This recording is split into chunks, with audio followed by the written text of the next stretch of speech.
Good afternoon and welcome to our ongoing series, District Lowdown with Dr. Brown. I'm Dr. Brown, your Reynoldsburg School Superintendent, and very excited to talk to you today. On each of our episodes, we welcome a guest who comes in to share the lowdown of one unique or important aspect of our city or our school district. And the last 5 minutes of our episode, you'll get an opportunity to ask questions of anything that you might be interested in that we could also respond to you as well. If you just happen to be watching this on the recording, please be sure to join us for our next live episode on Tuesday, June 22nd, 2021. Now we'll get ready to get started. Today, we're in for quite a treat. We get a broad perspective of Reynoldsburg and the things that are happening in our city. We're excited to have Mayor Joe Begeny to join us at the District Lowdown today.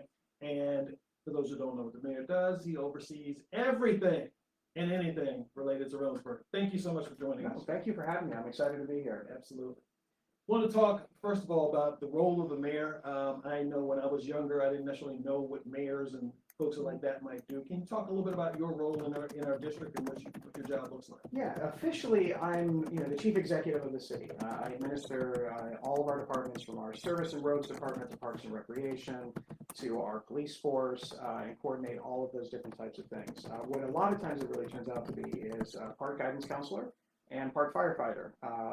We have a scheduled day that we always go on, but always something comes up. For instance, Rumpke and trash has been a very big topic the last 4 weeks, and so we have to figure out ways how do we solve those kind of problems in a limited time frame. So there's always something that's going on, and the rest of it is what can we do to make the city a better place all the way around, whether it's park amenities and attractions to luring jobs to the city, things like that. Outstanding. So the whole notion is basically to create the best possible environment for the people who live in Reynoldsburg, to potentially attract other people who want to come here as well. Well, it's a lot easier to do that when you're the second hottest real estate market in the city, which is great and also kind of frustrating at times for people because, you get those phone calls, how much money for your house type of thing, and a lot of people want to come in here, and that obviously has an impact on the school district, especially with new students. No question. Talk to us a little bit about how you feel your work. I should give context to this first. Joe has a very unique relationship with the school district. As most folks know, he was also a former board president, so he intimately knows some of the things that happen in the school district on a regular basis. How do you feel that your work now connects with some of the programming we try to provide for kids? It actually goes hand in hand in a lot of ways, whether it's trying to attract jobs. So we'll sit down with, say, a medical provider that is looking to come to the city. And we talk about what is it that the city of Reynoldsburg has to offer the medical provider to come here as opposed to other cities. So we go to a lot of the things that make building facilities easier here in Reynoldsburg. But then we also go to the other things. What does it have? We have our large park system. We're talking about interconnectedness. Property values up until recently were very affordable. But I always ended up at the last thing is the internship aspect. What is it that we can do for these businesses that come in? How can we coordinate with the school district to provide internship programs? So health provider, obviously at that point it's HS squared. And because I'm familiar enough with the district, I can highlight, the bodies program at HS squared and say that this is what our juniors and seniors are doing now. Imagine what they could do for you as a potential workforce already built into the city and all the partnerships that go in with it. Outstanding. I want people to understand how important that is, because not only do kids get an opportunity to learn what industries look like, they're getting an opportunity to connect directly with industry to really get a sense of what that might feel like. That's fantastic. Our mission here is always to prepare students to impact the now and innovate the future. How do you feel that your work connects to what that looks like? Well, for the now, it's easy. Last year, obviously, it was a little bit different as far as how school was oriented, a lot of online things, but it actually worked out. We are looking to do some big park improvements in Civic Park. It's one of our largest parks. It's also our most underutilized. And the firm that we brought in to help kind of come up with the scheme and what it would look like is OHM. And they actually partnered with some of the academies and actually had students work on a process about how to design Civic Park. What can they put in there? How can they use the technology and the engineering programs to actually design Civic Park? And some of those elements are actually used in our plan that eventually will go to council. That's real. I mean, find too many places where you're going to have a sophomore or junior in high school that is actually contributing to what a future park is going to look like. So that's the automatically immediate thing right there. As far as the future, it's how can we give kids an opportunity to see what the future in Reynoldsburg looks like. We talked about in the past partnering with Herbert Mills when they've had some things about redesigning the entire city and making it look like, what does Reynoldsburg look like in 2050? And our development department does that. We've had plenty of times where we've had different school groups coming in and seeing how city government works so they can understand what is important to them to move forward. Internships. We were able finally this year to start some internships once COVID was kind of released. So we had 3 interns that came in and helped us. And this summer, we have 1 right now, but we're hoping to have a couple more from Reynoldsburg to actually be paid interns in the city and work in our departments and give them a little idea of what the city does and what they can do. And we'll float them around all the way. And the rest of it is just providing them an opportunity for them to want to come back, whether they want to move out of their house, go to college, get a job, join the military, but they always have the opportunity they can come back to Reynoldsburg because they know that they have jobs waiting for them, and it's a great place to raise their kids. Outstanding. In partnership with them, we're also looking to do some of the same things in the school district, even for our teaching force. We're looking to have kids who are interested in going to education and let them get some experiences now, finding some business partners that can help them finance their college education, and then they come right back to us as teachers. So the fact that we have a partnership that talks about these types of things and works throughout those processes to make things come to fruition, to me is exciting. I'm hoping our city can be excited about that as well, because it's given so many opportunities to our kids. That's what's really proud. It's really brought in a lot of people when we talk about those internship programs. They're very intrigued by it because it's not something that every district has the opportunity to offer, especially the way that the systems are set up. And because I'm familiar with it, it's a lot easier for me to sell it to them when they come in. What are some things that are coming up this summer for Reynoldsburg that we should be getting excited about? Well, you're not allowed to go because this Friday we have the food truck roundup, and it's they're going to have some great cheesecake and some other things, so you don't need to worry about that. So I know you're a health nut, you're out running, getting trained, all that other stuff, so you don't need to worry about that one. Yeah, maybe a cheat day. Maybe a little bit one. But those are big things. We have that, our farmers market every week, which is right outside. I know a lot of times, at the end of the day, I'm looking out and I see people coming as they're leaving here. They'll stop by the farmers market and pick up some things. We're very excited about having the 4th of July parade and the fireworks this year, which is something we did not have last year. I'm very excited about the Tomato Festival. We have some great musical acts coming in. Arrested Development is going to be our headliner on that Saturday night. I'm very much looking forward to it. I'm really hopeful that we have a big crowd and everybody kind of gets, that first real big festival out of the way, because a lot of things have been canceled or postponed the last little bit. But those are the big things that we're looking forward to. Outstanding. In concert with the rest of the development, we're also having a conversation with them about perhaps some sort of opportunity to speak or some type of student panel or something of that nature. So that's kind of in the works as well. So we get just as excited ourselves. Farrell, do you have any questions you want us to answer? Not yet. A lot of people watching. Can you tell us, Mayor Begeny, the best way to get information from the city? Well, that's actually, as we all know, that's always the hardest thing, is how do we get information out to our community? So the easiest way for us, obviously, is through Facebook and social media. We do have a website. It is an old, archaic website, much like what the Reynoldsburg website was when I first got on the board, and some of the not as user-friendly as it could have been at that time. So we're working on redesigning that. We do have a new email blast system called Reynoldsburg Connects that you can sign up for on our webpage, and that goes out at least once a month with like a big amount of information, and then we send out emergency bulletins every so often from there. But we're also investigating kind of like what you guys have used, the telephone services that go out and just kind of give updates, because not everybody is on Facebook, not everybody is looking at our webpage. There are plenty of people that are out there that that's not part of their world. So how do we get to those people that we don't know? We're working on ways to, when you get the dreaded water bills, having information in there for people to contact the city as well. But anything we can do to get that information out there, because it's so key and it's critical. Now, as much time as we get it all out there, we all know, just being a former teacher and being in the school district, you could send 20 notifications out, and the time that something comes up, maybe nobody realized that you sent 20 notifications out. But that doesn't mean that you don't stop trying. We always have to do that. Anything for us, Valerie? Kyle, you need to finish the rest of your comment and then I'll be able to ask it. Can you talk, you mentioned about Reynoldsburg being a hot real estate market right now. Can you talk about what that means, not only for the city, but for our schools? Well, I think it's a combination of things. For the city, it's a great thing because that means that a lot of people want to come to our city. They want to be here. And to be honest with you, if you ask any realtor, what's the first question that you're going to ask a realtor? What are the schools like? And because the schools are so successful and because they're so innovative and they do so many great things, that is a major draw to come to Reynoldsburg. Now, how that impacts the school district, and again, I promise I will not get into a long thing about school funding. the students that come into Reynoldsburg that are resident students do place a burden on the school district in terms of the financial aspect of it. When I first got on the school board, I think we were under 6,100 students. Now we're approaching around 8,000, give or take a few.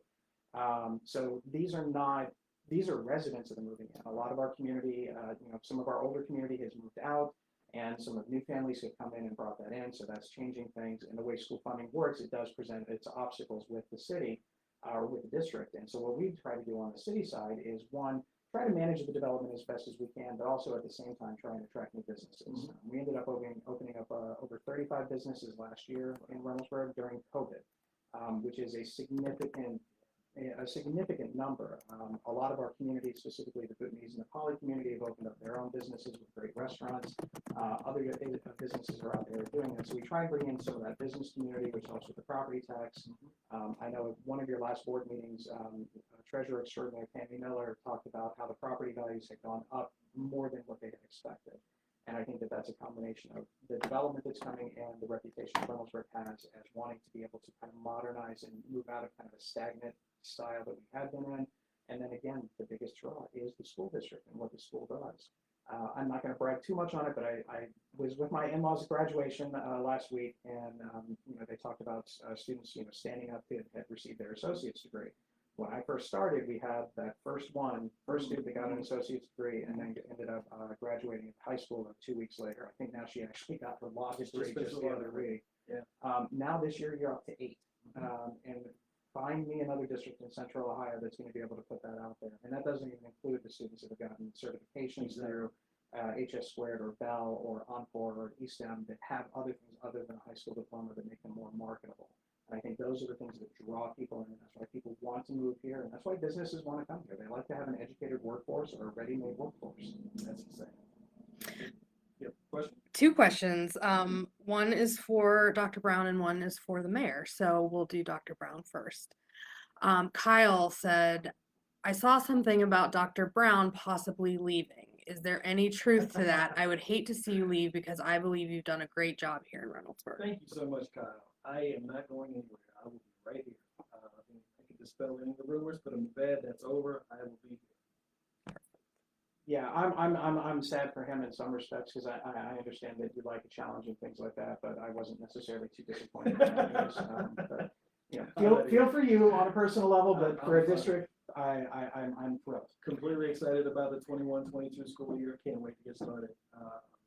Because it'll be the first normal year, and I'm so done with COVID. Yes. I can't wait for 5 days a week and football Friday nights and pep rallies and everything else that goes along with it. Renee is asking for the mayor. There are some in the community that are thinking that the need for a bond issue is due to an increase in building projects in Reynoldsburg. Can you clear this up for folks? Yeah, actually, that's a really good Great question. Like I had mentioned just a little while ago, when I first got on the school board, we had about 6,200 kids, give or take. So that was in 2014. Here we are in 2021, we're approaching 8,000. And that has nothing to do with any of the new development. The developments that have come in have not even, most of them haven't even started yet or even have finished their part yet. And so when you look at what this bond issue is going to do, is the idea, and again, I'm going to steal a little bit of what you probably would say about You're it. fine. Take a look at Hannah Ashton Middle School. It's a 135-year-old building that's been there. It's done a great service to the community. It is an iconic structure, but it is also not going to be able to meet the needs of today's students. It hasn't been that long since I've been out of the classroom, and so when you look at something like that, you're looking at the deterioration of the building, the electrical issues, and one of the things that really surprised me when I heard about it is if you're a student and you're on the 3rd floor and you're a female student, you have to go down to the 2nd floor to use the restroom. And so there's an equality issue there, obviously, with just the restrooms, let alone all the other things with it. The other part of it is going to be the all-day kindergarten option in the pre-K center. Put everything in one particular place. We all know the educational benefits to a lot of our students that might not get some of those opportunities when you're young, to help them understand what it's going to be, how to become a kindergarten student, how to become a preschool student, to get those reading skills and those social skills that are so desperately needed as those kids grow up. And all of that is going to be needed whether one house was built or 200 houses or 500 houses were built. Those things had to happen. If we could have put in an all-day kindergarten center when I was on the board, we would have done it. We just didn't have the opportunity to do so. I mean, we did the pilot program at French Run and Rose Hill, And I've heard nothing but rave reviews from that. And so we want to make sure that we're equitable and give everybody in the entire community that opportunity to send their kids to all-day kindergarten if they choose to. And so you put those things together in spite of all the development that is there, those things are still needed regardless of anything. Right. Now, the development does help in terms of, again, adding to that property tax base. We all know that schools are funded by property taxes, not income taxes. So the city really doesn't benefit financially from any new properties that are out there. But if you were to look at, say, the Alliance facility that's going to be built on the corner of Main and Bryce Road, ultimately that's going to be a $200 million project that's going to come in with all of the bells and whistles that they have there. That's not going to add students, but what it's going to do is it's going to take the property value that's there, which is virtually nothing that the school district is getting, and then it's going to add to that, the value of whatever a $200 million project is going to be. And that's not including the internship possibilities, the job possibilities for high school students, and all of those things. So that development aspect is going to be a beneficial thing to the district. And yes, the housing is going to come there because we are in a housing crisis. Teaching in Columbus City schools and knowing the students that are here in Reynoldsburg and knowing specifically when it comes to code enforcement and how some of our older properties, specifically our apartment complexes, have not been held to the highest standard over the last 20 years, I can see why people say that they're going to get run down, that there's going to be issues. The difference is that's not what I'm doing. If you've been paying attention to the city, you know that code enforcement is a big thing. We're going to make sure that anything that is built is held to the highest possible standards, not only now, but for times that's when I'm no longer mayor of Reynoldsburg, that those things are going to be in place to lock those in, to make sure that those properties are kept up, keep those property values high, and make sure the kids have a good place to live. You want them to live in those areas. You don't want to have to sit there and deny somebody the opportunity to go to a good school district because there's no housing. Thank you so much. I'll dispel one other potential factor that people talk about. Open enrollment plays a role in this, but it is not the reason for the need of new buildings. I'd like to add, we probably have decreased about 200 students in open enrollment since I've been here, because we have students moving into the district, and our priority is to those students first. They will take priority, and if I have to have a student who moves here, displace a student who's an open enrollment student, that's exactly what we do. So those numbers have dwindled. That is not contributing to this problem. No, I won't say this problem, this obstacle, this challenge, and we will overcome that, but we're excited about what the future holds and how we can get to that point. And for those of you that are interested in dealing with school funding, I'm going to go ahead and send a letter and talk to your state representatives right now. The state Senate is actually looking at two different plans. One of them is actually a good plan that is made up by experts and professionals with the students only in mind, that actually would equalize funding. I know Reynoldsburg loses about $5.5 million a year just for being Reynoldsburg City Schools. Other districts lose significantly more, but imagine that if schools were actually funded the way that they're supposed to be constitutionally, you would have that additional funding that would be able to provide those resources to those kids. So it would be able to bring teachers in, reduce class size, have specialized elective classes, all the things that we want to have in Reynoldsburg City Schools. And right now it's your state senators that are holding that up. So feel free to reach out to them at the Senate Education Committee, because they need to hear from you. What's going on right now is not the way. We need to focus in on what's best for our students today and not the special interests. Thank you so much. We have any other questions? Yeah, Kyle, and I know we talked about this a little bit, but it won't hurt to repeat it. Is there any thought to expanding full-day kindergarten options to other schools? Yeah. You can speak for what happens prior to the bond issue. So the whole notion, our goal is to provide full-day kindergarten to every student in the district that wants it. Right now, space-wise, we could not do that. We wouldn't be able to do that even if we wanted to do it tomorrow. But the idea of a potential project allows us to open up space strictly for kindergarten, and everybody would be able to come all day long.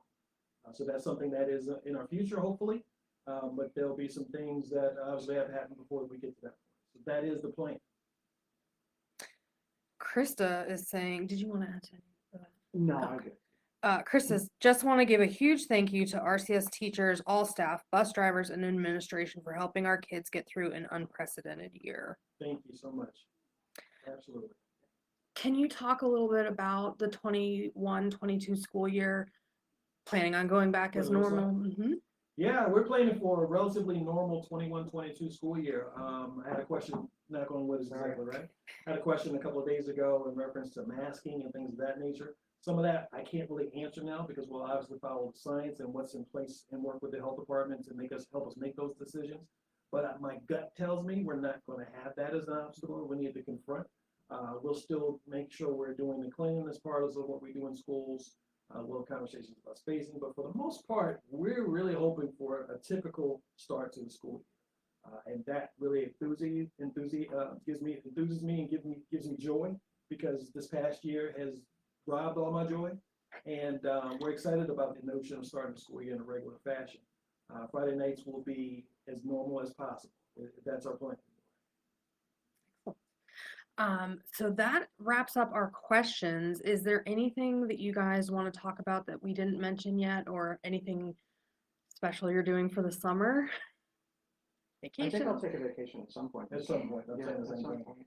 No, I just think with, you know, to kind of piggyback on the last comment about, you know, teachers, the cooks, the bus drivers, the administrative staff, the secretaries, everybody, you know, there was always a joke when I first got on the board that, you know, the curriculum and whatever Reynoldsburg was doing, you were designing it while you were flying the plane, that type of thing. And it didn't have to be that way, but in essence, a lot of our teachers were able to take kind of that fly by the seat of your pants and that problem solving ability and do things that no one had ever thought that they would ever be asked to do again. It has been a hard year for everybody. I know that they're all going to enjoy their summer vacation, but what's really interesting is I know a lot of the teachers in Reynoldsburg, and one of the things that they say is while they're ready that this year was over with, they're already kind of looking forward to next year, because they want to get back to that sense of normalcy, that 5 days again. They want to see their kids. They want to be able to do the things that they're supposed to do without some of the obstacles that were in place this year. And that's how you know that you have the greatest staff in the state of Ohio, is when 2 days after school's out, they're ready to go back and they're already feeling that charge for it. And so that's a credit to your leadership. That's a credit to the dedication of the teachers and the staff and administrators, cooks, bus drivers, everybody in Reynoldsburg. And if I left somebody out, I didn't mean to. Anybody and everybody that works for Reynoldsburg City Schools, you guys have done so much with so little the last year. And so, enjoy the summer and get ready for next year. Thank you so much. We're in the midst of professional development this week. I just finished a portion of the administrative retreat today, so the work for next year, we've already started and can't wait to get started, including that. I guess that wraps us up for today. Yep, board member Abram just said, so happy to have this superintendent and this mayor during this hard year. Thank you. Thank you. Appreciate that. Okay, so I guess that'll wrap us up. I want to take the time to thank our guest, Mayor Begeny, for joining us today. I always appreciate your insight, and anytime I get a chance to talk to you is always fantastic. Always a good thing. Our goal is that we always prepare our kids to impact the now and innovate the future, and it's clear that we're all working together to make that happen. The next time on the District Lowdown with Dr. Brown, I'll be speaking with students from our summer maintenance program, and there are a lot of them. Please mark your calendars to join us live on June 22nd at noon, or you can always catch the replay. If you would like to stay up to date with the Reynoldsburg City School District, in the meantime, you can always visit our website and follow us on social media. Thank you so much for joining us this afternoon, and we look forward to seeing you. Have a good day. See you, everybody.